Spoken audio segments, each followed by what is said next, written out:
Hello everyone, this is Dr. Jeku from marriagecrisis.com and here is my website www.marriagecrisis.com.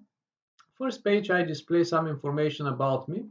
Under the title About, you can see photo and some background information. Today's tutorial is about remarriage and it is based on my book with title Defining the New Testament Logio on Divorce and Remarriage in a Pluralistic Context. Something interesting, my book is part of the Vatican's library and it is the publication of my doctorate I finished with the University of Ljubljana, Slovenia, the Catholic Faculty of Theology, and the conclusions I reached in my book do not agree with the Catholic view on divorce and remarriage. And yet, I was awarded the highest grade and distinction, summa cum laude, for my doctorate. So, it is interesting to consider, and if you want to purchase the book, you can go to this website, my website, or Amazon. Let's now go to remarriage. Mapping remarriage. I use my manager to establish the concept and links between them to represent this tutorial, starting with the definition of marriage. So, marriage is considered related to establishing both personal and social models of relationships. On personal level, we have marriage as a relational model, a framework for companionship, support, and raising children. On social level, we have marriage as an institution, social model for supportive relationships. My definition extends to biblical understanding of marriage, and here I consider Old Testament view, marriage as a covenant, with a beautiful picture of the relationship between God and Israel. New Testament view, marriage as a covenant with a beautiful picture of the relationship between Christ and the church. The definition extends to hermeneutical understanding of marriage through the interpretation of the Bible. And here I consider the main Christian traditions, Catholic, Orthodox, and Protestant, and their agreement that marriage is a covenant, permanent, lifelong institution, intended by God as such. And they disagree in regards to how this institution, how this concept of marriage intended by God is applied in human relationships. And here we have the conditioning of this permanency of marriage. And this is where the traditions, Christian traditions, disagree, and we'll see how. I define marriage through the Protestant theology of marriage and family, which establishes 6 streams, 5 of which refer to nurturing the marriage by the spouses, and 1 to resolving the marriage crisis. Marriage is a covenant, as I mentioned, and here we have the 6 streams, starting with the mutual companionship. Mutual companionship involves moral, spiritual, emotional, physical, intellectual, and social parts.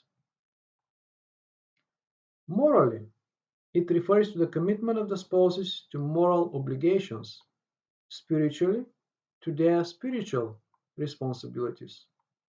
Emotionally, it refers to provision of romance. Physically, to the commitment of spouses to intimacy. Intellectually, it's about meeting the intellectual needs of the spouses. And socially, it's about provision for meeting their social needs. Next part of the covenant is spouse's character. Here we refer to 4 virtues: honesty, trust, openness, and acceptance. Honesty is about the truth. Spouses are truthful to each other. Trust is about fidelity. Spouses are faithful to each other. Openness is referring to the sharing on daily basis between the spouses. And finally, acceptance is about the unconditional love with acceptance, forgiveness, and repentance of the spouses towards each other. Next element of the covenant is Christian faith. And here we have the spiritual and religious commitment of the spouses towards each other through mutual provision of encouragement, support, and help, towards the family, Here we have the spiritual investment into each other's life, in the life of their children, towards other Christians, and here we have the participation in the larger Christian community. And towards community, it's about altruistic social impact. Next part of the covenant is about moral framework. And here we have 4 parts: love, justice, freedom, and order. And in terms of love, we're talking about the unconditional love, which highlights the fulfillment of moral obligations.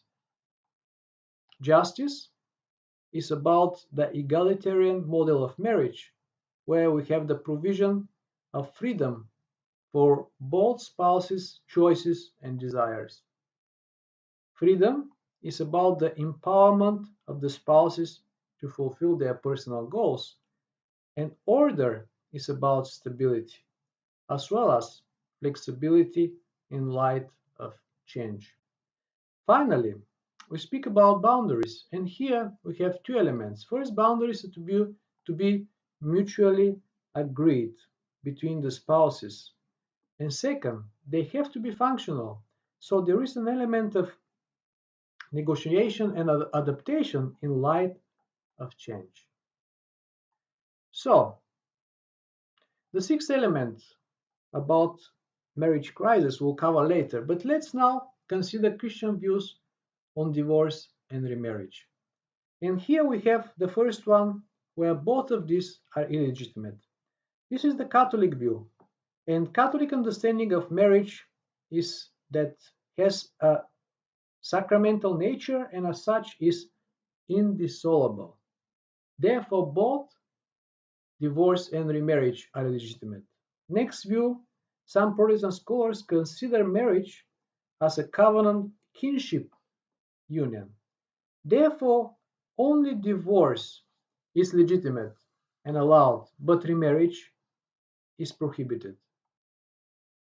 The next view, again, we have some Protestant scholars who consider that yes, marriage is a permanent covenantal relationship, but because of the fallen human nature, divorce and remarriage are allowed for any reason, but they are both wrong.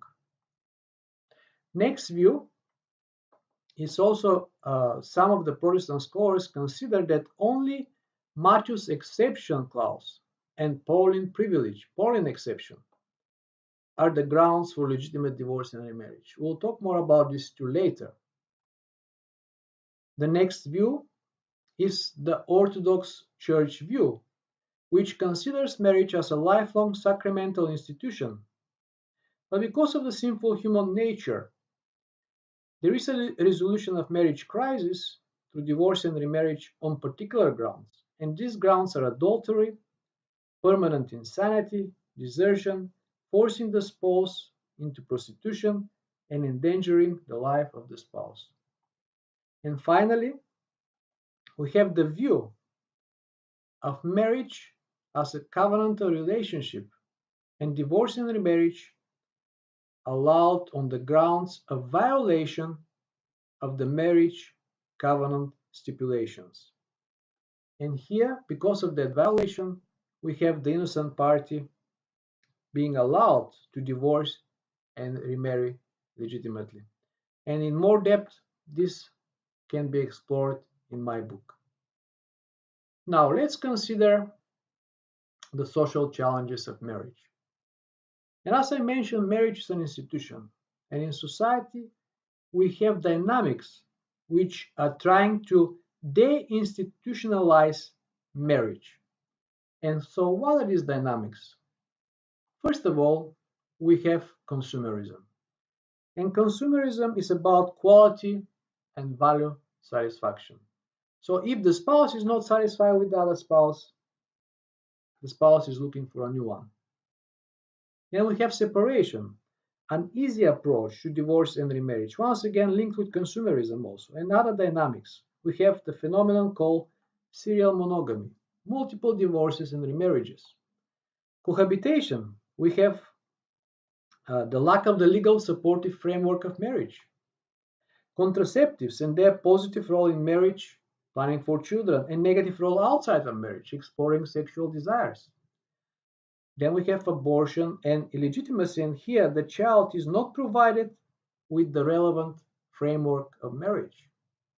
Then we have the sexual revolution, and this has started a long time ago and yet still developing in exploration sexual desires outside of marriage. Finally, we have the homosexuality, which undermines marriage as an union of opposite gender and environment for procreation. We're moving further to domestic challenges, and here we have the failure in understanding marital relationship as covenant. And the domestic challenges consist of several elements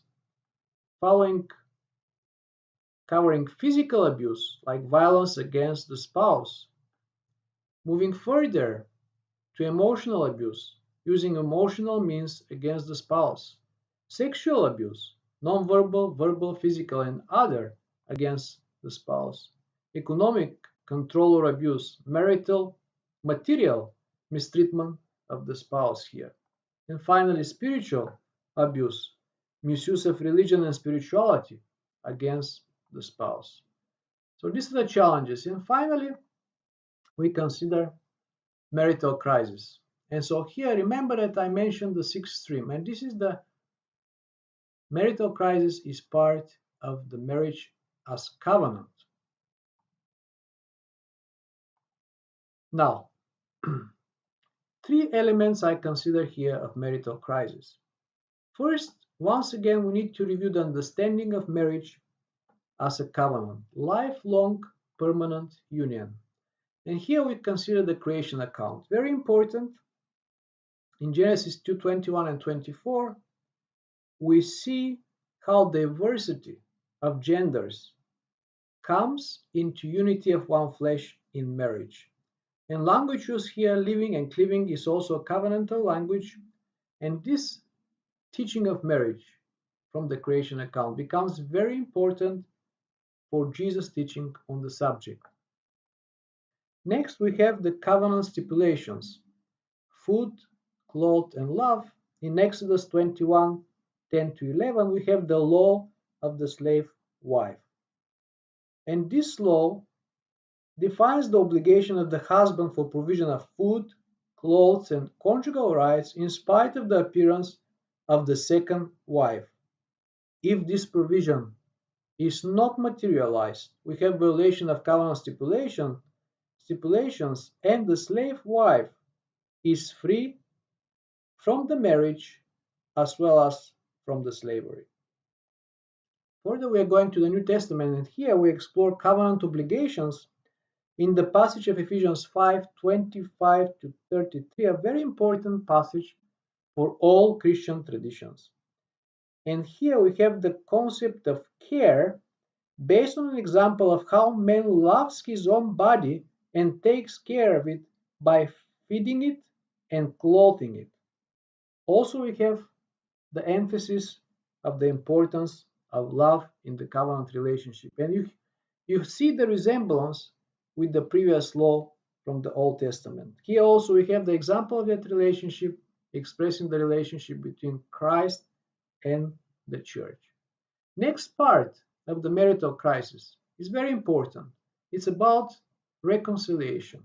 Here we go to Paul, 1 Corinthians 7:11, where we see how he implements Jesus' teaching of the permanency of marriage in his own context. And the context here is about misunderstanding of the marriage permanency in the culture and society of Paul. His emphasis is on reconciliation. That's the goal of maintaining the marriage covenant in marital crisis through reconciliation. Finally, we reach the breakdown. All the means are exhausted, and the marriage falls apart. Here we have violation of covenant stipulations. And now in the Old Testament, we have an example of that in Hosea 2:2, where Yahweh God divorces Israel due to violations of the covenant, and he provides Israel with divorce certificate, which legitimizes the divorce. And here we have the follow-up. Yahweh remarries a new bride, and the new bride is the united nation between Israel and Judah. In Jeremiah 31 and Hosea 2, we see this picture of depicted in very bright terms. We have a new marriage, a remarriage between Yahweh and the nation of Israel and Judah. In the New Testament, Jesus' teaching emphasizes permanency in Mark 10, 2-12 and Luke 16, 18. And here we have the challenge of the Pharisees with the Deuteronomy 24, 1-4 about the legality of divorce, and Jesus interpreting this passage from the law through the account of Genesis, which we mentioned before, chapter 2, where we see the marriage and its importance in regards to the unity of the genders in one flesh, and some other important dynamics which Jesus uses to interpret Deuteronomy 24 and establish this permanency of the marriage. What we have next is Matthew using Jesus' teaching on marriage and interpreting it in its own context, in its own audience, which has predominantly Jewish character. And here we see the exception clause of sexual misconduct, which establishes the grounds for divorce legitimately and the grounds for legitimate remarriage. And next we also see Paul using Jesus' teaching on the permanency of marriage and interpreting it in its own context, where we have the marriage between the believer and unbeliever. And in that context, we see the departure of the unbeliever who is not interested to maintain the marriage. And this desertion establishes the legitimate grounds for divorce and remarriage of the innocent party, of the believer. So, this is the tutorial on remarriage, covering marriage, covering divorce, and covering remarriage, understanding the challenges, understanding the different views, and understanding the importance of the covenant relationship of marriage, its understanding and application in light of marriage crisis. Thank you for your attention. I'll see you again in the next tutorial. Bye.